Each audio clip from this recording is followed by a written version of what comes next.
Assalamualaikum warahmatullahi wabarakatuh. Hello everyone, walalah habari, wa mengutatu wa modula'a. Tanggulawati Reza Dwi Julianto Muhammad. Perkenalkan, nama saya Reza Dwi Julianto Muhammad. I am a student from English Department, Fakultas Sastra dan Budaya, Universitas Negeri Gorontalo.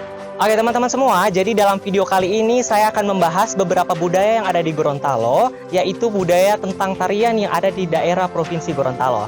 Tapi sebelum itu teman-teman, kita harus terlebih dahulu mengetahui letak geografis dari wilayah Provinsi Gorontalo. Wilayah Provinsi Gorontalo terletak di sebelah utara Pulau Sulawesi dan berbatasan langsung dengan Provinsi Sulawesi Tengah di sebelah barat dan berbatasan langsung dengan Provinsi Sulawesi Utara di sebelah timur. Ya, jadi teman-teman, seperti yang saya bilang di awal, kalau pada video kali ini saya akan membahas soal dua macam tarian, yaitu tarian dana-dana dan tarian saronde.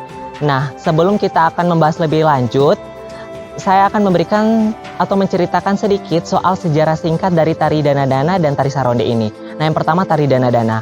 Tari dana-dana ini muncul di daerah Gorontalo karena ada pengaruh agama Islam. Nah, jadi pada zaman dahulu itu, para ulama menggunakan tari dana-dana sebagai sarana atau media untuk berdakwah agama Islam. Nah, selanjutnya tari dana-dana ini mulai dikenal oleh masyarakat Gorontalo secara luas ketika tari dana-dana ini ditampilkan di salah satu pesta pernikahan Sultan Amai dan Putri Owotango.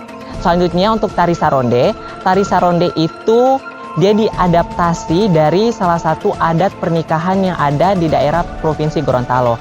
Adat itu namanya molihe huali atau menengok ataupun mengintip calon istri. Jadi karena pada saat itu, pada zaman dahulu, calon pasangan suami istri masih dipegang kuat oleh kedua orang tua atau keluarga mereka. Jadi itu dia teman-teman, sejarah singkat dari tari dana-dana dan tari saronde. Nah, sekarang kita akan bahas satu persatu tari dana-dana dan tari saronde. Tari dana-dana awalnya ditarikan oleh penari pria dan wanita secara berpasangan. Namun, ketatnya peraturan dan ajaran agama Islam pada masa itu tidak mengizinkan penari pria dan wanita ditampilkan secara bersamaan. Karena apabila ditampilkan bersamaan, maka mereka bisa dengan mudah bersentuhan kepada yang bukan muhrimnya. Sehingga pada saat itu tari dana-dana hanya dibawakan oleh penari pria saja. Seiring dengan perkembangan zaman, tari dana-dana terus dikembangkan oleh para seniman di daerah Gorontalo. Salah satunya adalah dengan menampilkan kembali para penari wanita dalam tarian ini.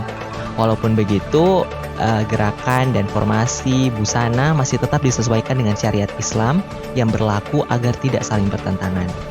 Nah, sedangkan tarian saronde sendiri itu biasanya dilakukan oleh mempelai pria bersama orang tua di hadapan mempelai wanita.